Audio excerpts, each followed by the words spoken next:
Hello, friends. So good to be with you today. Have you ever thought about the incredible uh, capacity, the wonder, the beauty, the amazement of your brain? I'm just telling you, we take it for granted.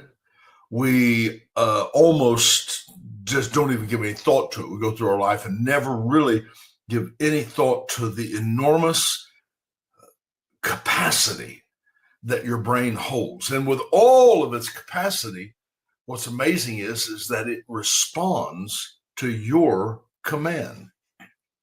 Think about that. This little brain. This is the average brain. I pulled up just a couple of stats on this because I'm certainly not a scientist in this aspect, but I can read. And they said that this brain is about 3 pounds. The average brain is about 3 pounds. The size of it is about 5 inches by 6 inches by 3 inches. And they said if you actually put your fist together like this, that would be about the size of the average brain. And it controls everything. That brain controls everything that happens in your body. Nothing should happen in your body apart from the brain's command. And I think we have just not understood the power of that, the value of that, to where we can actually use it as a tool. It has no mind of its own. It has no agenda of its own. It's not trying to do something independent from you. It just simply does what it's told to do. Junk in, junk out. It's like a computer. Your computer, at least at this point, is not independent of you. What you type into that thing, that's what you're going to get. The instructions you give it, that's what it's going to accomplish. But very little attention has been given to the process of how this brain works and how it integrates into the working of the body. And I pulled up a couple of things that I just wanted to just for fun, just wanted to share with you. The average brain, the average human brain contains approximately 86 billion, with a B, neurons. Each neuron can make up 10,000 connections, synapses, with other neurons. That equals roughly 100 trillion synapses. A network so vast that it's been compared to more stars than the Milky Way galaxy, which has about 100 to 400 billion stars. Now, I want you to think of that because I've been looking at the size of our galaxy, how far, just traveling at the speed of light, how long it would take. It's massive. It's huge. Yet there's more going on between your ears in that brain than is contained in all of the Milky Way galaxy. Absolutely amazing. Let me just read this to you here. The brain is not just a storage device, it's a ever adapting super network capable of rewiring itself through experiences and through learning. Okay. Neuroscientists estimate the storage capacity of the brain is around 2.5 petabytes. That would be equivalent to 3 million hours of TV shows and over 300 years of nonstop video watching based on the average video compressions and resolutions. I mean, needless to say, we could go on and on. Fact is, this thing's massive. It can do anything. The capacity of this brain is amazing. And I think we have just kind of skipped over it as though it were really nothing. But I want you to think about that for just a moment. Let's relate the capacity, the power of your brain to how it gives instructions to all the movement of your body. Let's say I want to get up and walk across the room. You start the process by giving basically a command to the brain, which instructs the body to carry out the command. Now you give instructions to the brain, whether you know it or not. Your brain, again, has no agenda. It just does what it's told. You give instructions to the brain. Now, when I speak of you, I'm going to say you are not your brain. Your brain is a function of the body, just like the heart is a function of the body. The heart isn't you. It's just a tool that is used. You are a soul, a living soul, a mind, will, and emotions. And the mind that you have gives instructions to the brain in the same way that someone who is writing music would write the music down and give the score to the conductor, which is the brain, and then he gives that information to the body or the orchestra. Okay? And nothing plays unless the conductor lifts the baton. You understand that? You write the score. You determine what you want to do. Now you can lay there, you can do nothing, you can play video games, you can go to work, whatever you want to do, but you provide intention to the brain. So somehow, even it's unspoken. I don't have to say to myself, get up and walk over there. I just have intention. Now that's a whole new dimension of teaching that we can go into a little bit later, but intention is as real as the words that you speak. So you give intention to your brain. You're writing down the music. This is how I want this piece to sound. This is how I want this score to sound. And so what you do is you give that to the brain, the conductor. So the conductor will administrate that throughout the orchestra or the body. And it tells you play here, you don't play there. You're going to have to fix that, and I'm going to give you the tempo. So and that's way oversimplified. I know that it is, but I just want you to see that that's how the process works. Information is passed down. It doesn't start with the brain. The brain is just the conductor. It's the conductor. It's disseminating the information to the body that you want it to have. And every intentional movement, like raising your hand, and nearly every unconscious or reflective action, like blinking your eyes or just heartbeat, is either initiated, regulated, or permitted by the brain or the central nervous system. It's incredible. I mean, think about that. that machine that you have, and it responds to what it's being told, whether it's voluntary movements, lifting your hands, whatever. The process of that is the brain, especially the motor cortex, that sends electrical signals down the spinal cord through the peripheral nerves to the specific muscles, commanding them to contract. It tells your body what to do. And even the involuntary movements, all of that is still under the brain's control. So my whole point in all of that is to say this: the body doesn't move without instruction. Now, you know that's true. You wouldn't even get out of bed if you didn't tell yourself to do it, because it's just really easy to lay there. I have to tell myself I'm hungry. I'm going to pick up that fork and I'm going to put something in my mouth and I'm going to chew. Even habitual or unconscious action, they're either initiated directly by the brain or they're regulated by the system that the brain oversees. That's the truth. I'll say it one more time. The brain is the conductor. The body, that's the orchestra, but nothing plays unless the conductor lifts his baton. Do you see how powerful that is? I mean, really, it's an incredible thing that you have. And so you give a score to the conductor, and he communicates that to the orchestra that you requested. I want this done. All of a sudden, your brain sends out a signal to the body to respond to what you want done. I want to pick up my phone. Well, I set my intention to do it. I pick up my phone. What happens? My body responds, and it instructs my body to do what I want it to do. So here's my question. What do you instruct your brain to do? What is that? Now, you're going to do that through probably three areas. One would be imagery. One would be imagination. Another would be meditation. You are thinking about things. You're meditating about things. And you set things in motion. I hear people talk about, I'm old. I'm tired. Dear God, I'm sick. Oh my Lord, it's just awful. My feet are killing me. Isn't it amazing? People use the word death to describe themselves more than any other word in the entire English vocabulary. Scared me to death, dying to go, my feet are killing me. And those words are more than just words. They're intentions. They're the product of your soul, not just your brain.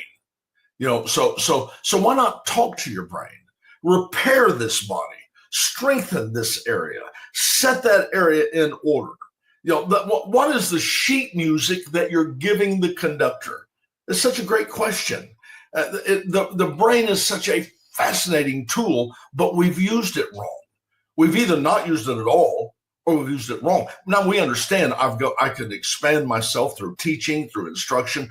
I'm learning things, but it's more than a hard drive. The brain distributes commands and the body responds. But see, we've allowed thoughts that were lawless to us. We've allowed thoughts that were destructive to us.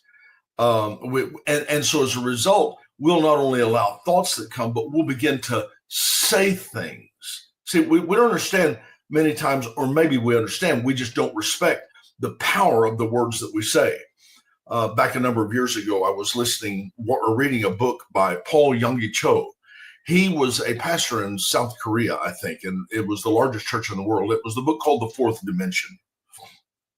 Now, it wasn't the scientific tesseract fourth dimension, but he was talking about a mindset that was a little above where we were. And he was talking about the actual topic. What he was talking about was retirement. In this book he was talking to a neurosurgeon, and the neurosurgeon said something I was fascinated with. He said, the speech center of the brain is the most predominant part of the brain. And by simply saying things, you can set things in motion. And they were talking specifically about people retiring. They were saying, this is not something you should do. You should not think about retiring because, and I'm not saying stay on the same job for the rest of your life, but you've seen people, you've seen people work for 50 years on someplace healthy as a horse. They retire and 2 years later they're dead. And you're thinking, what in the world? What happened there? Well, a lot of times what's happened, simply speaking, set things in motion in their body. In retirement, what you're saying to your body is you've completed your task. You're done. All done. Time to go to the lake.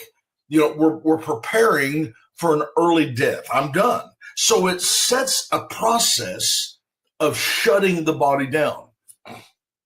Now, you can believe that or not, but if you just look at the stats, you can see how many people after retirement, after being healthy a very long time, after retirement, suddenly they go down like crazy.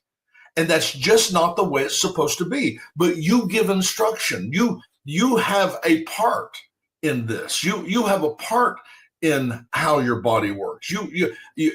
Somebody says, well, we never know our days. And so all of that's in the hands of the Lord. And I just want to take issue with that. Now, God may have an understanding of what your days are, how long they're going to be, but you are the steward over your body, not God. I can control my death. I could go out in 5 minutes and end my life if that's what I wanted to do. I could say, well, then it was God's will that no, this was something. I ate too much. I drove a car like crazy. I was texting while there's so many things that I can do that I have a part in bringing an end to my life. And it's not God's will that your body ends early, but we've done all the things to help facilitate it ending early. We start talking about, I'm done, I'm retired, I'm old, I'm just wore out. Maybe it's time for me to go on home. I've heard people say that I'm ready to go on home, and it's no wonder that things don't change, because they're giving instruction to their brain, the conductor, who is giving instruction to the orchestra to play that tune. What's the tune? Life's going to be over really quick. Enjoyed being with you, but not going to be there very long. So that's not God's will. Let me just say this to you. I want you to please hear me. God wants you to live a long, prosperous life. That's what he wants.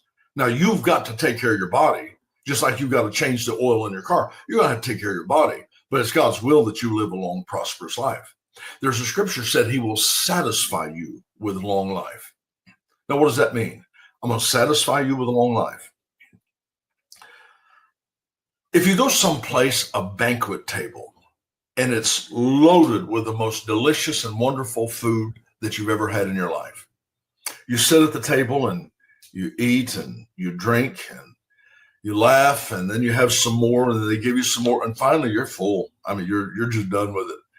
And so what you do is push back from the table and you say, I'm done. See, that's the way your life should be. You shouldn't die until you're ready to die. You shouldn't die until you've finished your course. You shouldn't die until you've completed all that you're supposed to complete and you're done. When am I going to die? When I'm done, when I'm satisfied. He wants to satisfy you with long life. And I know there's a lot of people that would say, no, it was God's will that they die at 20. That's nonsense. And I'm just going to tell you something. I wouldn't even have a full conversation with that kind of person because I don't need that trash dumped in my ear. I don't need that. We face enough things without having people that are looking for excuses for you to die before you're supposed to. But the fact is, you have a place. You have a responsibility. Excuse me. You have something that you contribute to your short life or your long life. And one of the big things that you contribute is how you manage your brain that gives instructions to your body. What instructions are you giving? What are you saying, both with your intention and with your words? Now, of course, there's scriptures that I could give you. You remember James talked about that. He said that they put bits. Please excuse me. I am so sorry. I don't know what in the world. He said, we put bits in horses' mouths that they may obey us. And he said, as a result, even though the tongue is a little member and boasts great things, behold how great a matter a little fire kindles. And he said, as far as the bits in the horse's mouth, we turn about their whole body with our words. Your words, that's the bit. You put bits in the horse's mouth to determine what it says or doesn't say. Why? Because it sets things in motion. The bit turns the body to the right, to the left. It turns it down, turns it up, whatever it is. You give the score that you want to live to the conductor. He communicates that to the orchestra, and they play the tune that you requested. You requested that tune, and that's what's being played. So again, I got to go back to this and say, what are you instructing your brain to do? What are you doing? What do you imagine? What's your imagery look like? What's your imagination doing? What do you meditate about that sets something in motion? And again, I'm old, I'm tired, I'm sick, old bones, old body, oh my God, I just don't see I can make it to another day. You are saying something to the brain that doesn't know good or bad from that standpoint. It isn't that, it just processes and the capacity of what it can do.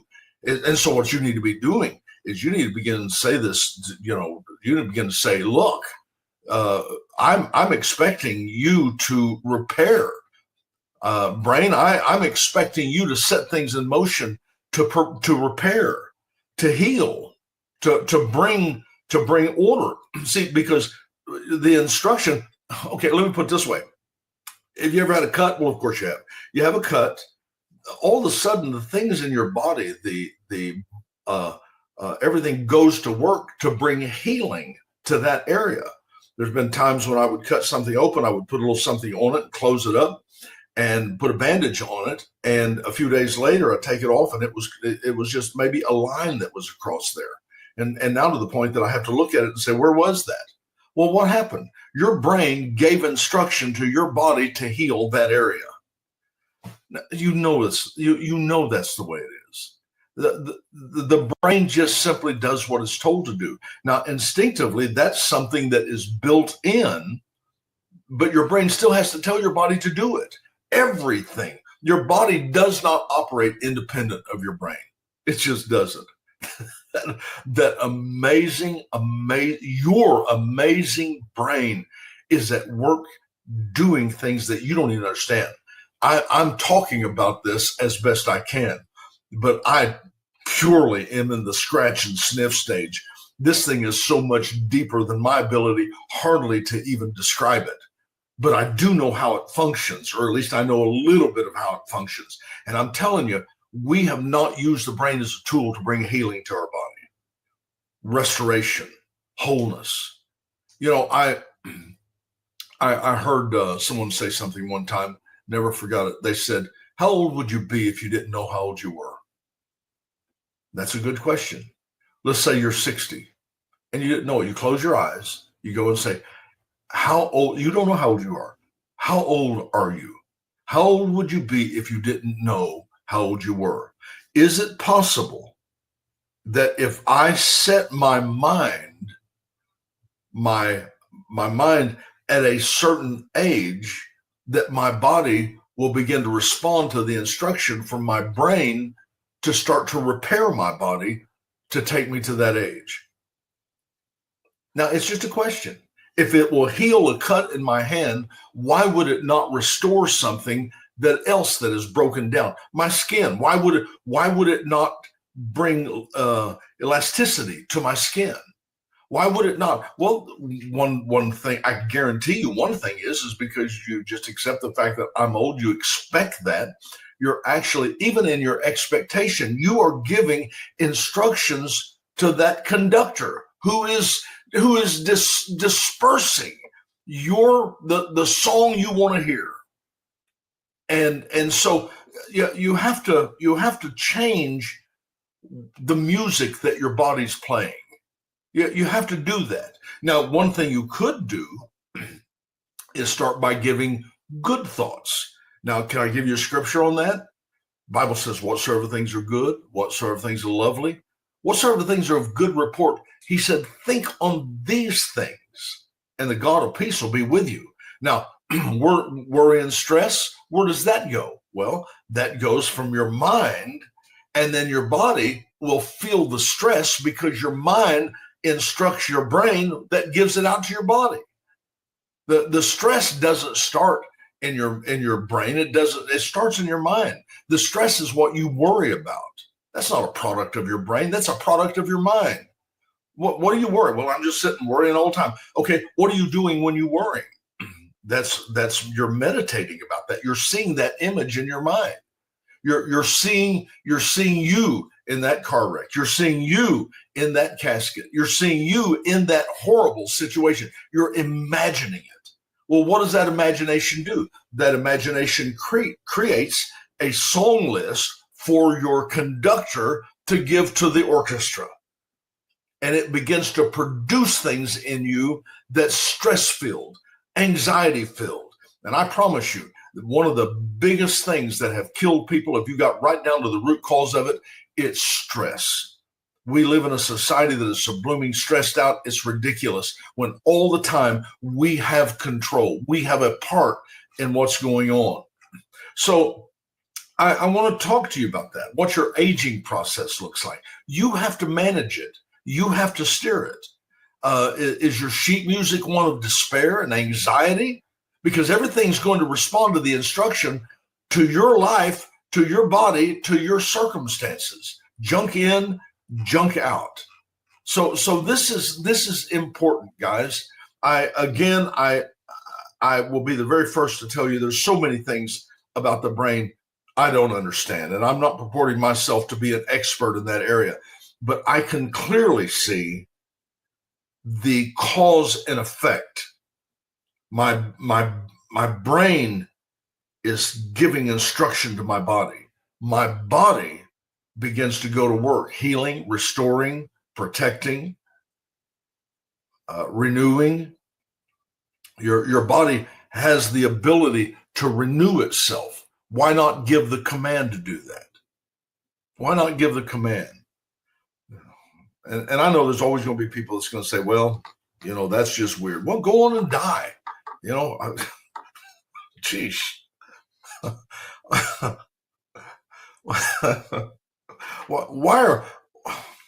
Why are we so determined to die young? Why are we so determined to die sick? Well, everybody does it. That doesn't mean it's right. But we set our intentions without realizing it. My brain responds to my command and it instructs my body. That's just how it works. And I want to go back to you guys and what I said at the very beginning, the capacity of the brain, the capacity of the brain is so vast and so complex. I don't hardly even know how to have a conversation about it. It's that big. It's that incredible. The capacity of the brain is incredible. And we have not tapped the surface. As a matter of fact, I'm going to say that most of us have unintentionally sabotaged the development of that part of our life, our brain. We've just through our lifestyle, through our belief system, we've sabotaged it. And I want to encourage you to think differently. Think outside the box. Let your imagination go beyond what everybody told you. And imagine your body responding to health, to healing. Imagine, and God's given you all of this by covenant. God has even given you a covenant that will bring blessing and healing into your life supernaturally. So not only do you have the physical part working for you, you have the spiritual part working for you. Why are we tripping over so many things? But it's because we sabotage ourselves and we've mishandled and we've misused the beauty and the wonder of this marvelous instrument, this tool called the brain. And so if you will begin to set some things in motion in your life, you can set it through imagination, you can set it through imagery, you can set it through words that you speak. The Bible said this: death and life are in the power of the tongue, and they that love it will eat the fruit thereof. They that give honor to it will walk in the abundance of what that produces in them, whether it be death or whether it be life. Powerful. So you're choosing. And choose life. It's like, what's so funny is he gives you a test and says, choose this or this. And then he says, choose this one. He said, choose life. I mean, he's even cheating on the test with you. He's saying, here, I placed before you life and death. All right, which one are you going to choose? And then he steps up and says, don't choose that one, choose this one. Choose life. Well, how do you choose life? It isn't just the fact that I'm spiritually going to heaven. My soul is eternally bonded with the Father. It's more than that. He also, you choose life by the words that you say. His words were life. Your words are life. You're created in his image. And so this is a time for you to begin to speak good things. Whatsoever things are good, talk about that.